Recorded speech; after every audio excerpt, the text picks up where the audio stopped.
कश्मीर घाटी में सेना और आतंकियों के बीच मुठभेड़ हो रही है। सूचना के आधार पर तलाशी अभियान चलाया गया। आतंकियों ने खुद को घिरा दे फायरिंग शुरू कर दी।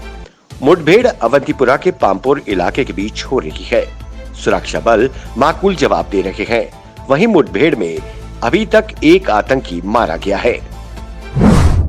इसी में तनाव के बीच सेना के बाद अब वायुसेना ने भी कमर कस ली है। वायुसेना ने अग्रिम पंक्ति के लड़ाकू विमानों को भी फॉरवर्ड एरिया में तैनात कर रखा है।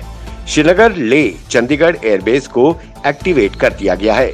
जरूरत पड़ने पर वहां से लड़ाकू विमानों को आदेश दिया जा सकता है। कश्मीर के आईपीएस अधिकारी बसंत रथ एक बार फिर सुर्खियों में हैं।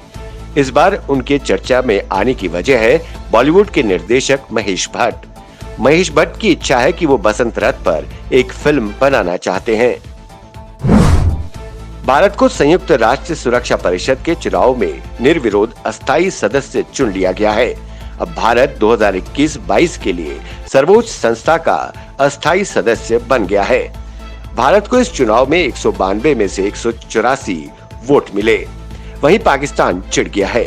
पाकिस्तान ने कहा कि सुरक्षा परिषद में नई दिल्ली की अस्थायी सदस्यता हमारे लिए चिंता की बात है। कोरोना वायरस का कहर पूरे विश्व में तेजी से पांव पसार रहा है। वहीं लैटिन अमेरिकी देश होंडुरास के राष्ट्रपति कोरोना संक्रमित पाए गए हैं, जबकि संयुक्त राष्ट्र ने चेताया है कि लैटिन अमेरिकी देशों में 8 करोड़ से ज्यादा गरीब लोग भूखमरी की कगार पर हैं। वायरस का फायदा कई निजी अस्पताल खूब उठा रहे हैं। दिल्ली, मुंबई सहित कई राज्यों से मरीजों के मनमानी कीमतें वसूलने की घटनाएं सामने आ रही हैं। दिल्ली में ही उपचार करने पर मरीज से वसूले पीपीई किट के 10,000 रुपए। राज्यों को केंद्र सरकार का आदेश कि निजी अस्पतालों की मनमानी पर वो लगाम लगाएं। भारत और चीन तनातनी के बीच उद्धव ठाकरे के नेतृत्व वाली महाराष्ट्र सरकार ने चीन के साथ 7,600 करोड़ रुपए का करार किया है। वहीं महाराष्ट्र सरकार ने एक अन्य चीनी कंपनी हेंगले इंजीनियरिंग के साथ 250 करोड़ रुपए के निवेश का करार किया है। वास्तविक नियंत्रण रेखा एलएसी पर जारी विवाद के बीच भारतीय खुफिया एजेंसियों ने सरकार से टिकटॉक और जूम समेत चीन से जुड़े 52 मोबाइल ऐप को ब्लॉक करने या लोगों से इसका इस्तेमाल बंद करने की सलाह देने की सिफारिश की है।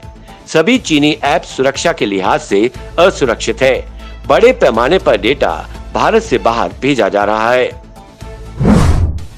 देश में इस बार मानसून दिल्ली एनसीआर के साथ ही पूरे उत्तर और उत्तर पश्चिम भारत में तयशुदा समय से पहले ही सक्रिय हो जाएगा। सोमवार से मानसून बारिश दिल्ली एनसीआर में शुरू होने के 2 दिन बाद पंजाब, हरियाणा, हिमाचल, जम्मू कश्मीर भी मानसूनी बारिश से तरबतर होंगे। केंद्रीय स्वास्थ्य एवं परिवार कल्याण मंत्रालय की ओर से जारी ताजा आंकड़ों के मुताबिक पिछले 24 घंटे में 12,881 नए मामले सामने आए हैं। वहीं 334 लोगों की मौत हो चुकी है। इसके बाद देश भर में कोरोना पॉजिटिव मामलों की कुल संख्या 3,66,946, तो वहीं अब तक 12,237 लोगों ने अपनी जान गंवा दी है। देश के ग्रामीण क्षेत्रों में रोजगार के अवसर बढ़ाने के लिए प्रधानमंत्री नरेंद्र मोदी 20 जून को गरीब कल्याण रोजगार अभियान की शुरुआत करेंगे। 6 राज्यों के 116 जिलों में चलने वाले 125 दिनों का ये अभियान प्रवासी मजदूरों को रोजगार दिलाने में सहायता के लिए काम करेगा। भारत के गुरुवार को संयुक्त राष्ट्र सुरक्षा परिषद के अस्थायी सदस्य के रूप में चुना गया। ये 8वीं बार है जब भारत यूएनएससी का अस्थायी सदस्य बना है। प्रधानमंत्री मोदी ने कहा कि भारत विश्व शांति और सुरक्षा को बढ़ावा देने के लिए काम करेगा। पेट्रोल और डीजल की कीमत में हर दिन इजाफा देखने को मिल रहा है। तेल कंपनियों ने गुरुवार को एक बार फिर तेल की कीमतें लगातार 12वें दिन बढ़ाई है।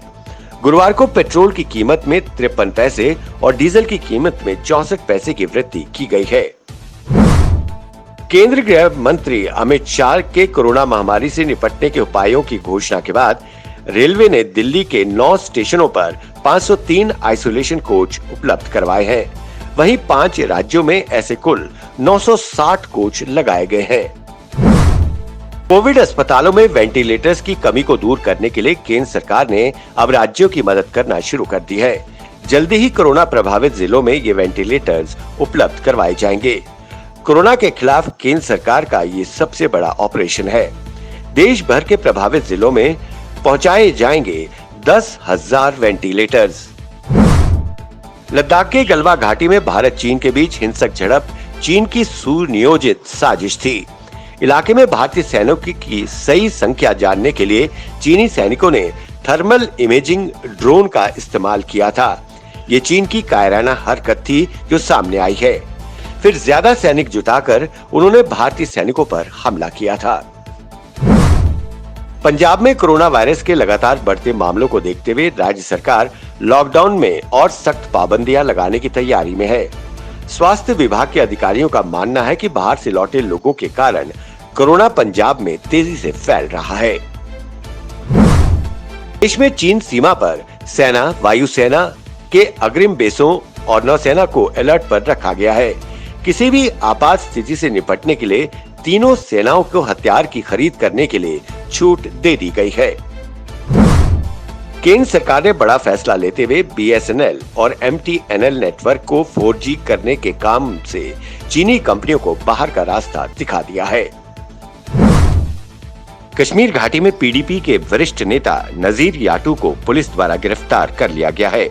PDP नेता नजीर याटू श्रीनगर के लाल चौक में कश्मीरी झंडा लगाने का प्रयास कर रहे थे।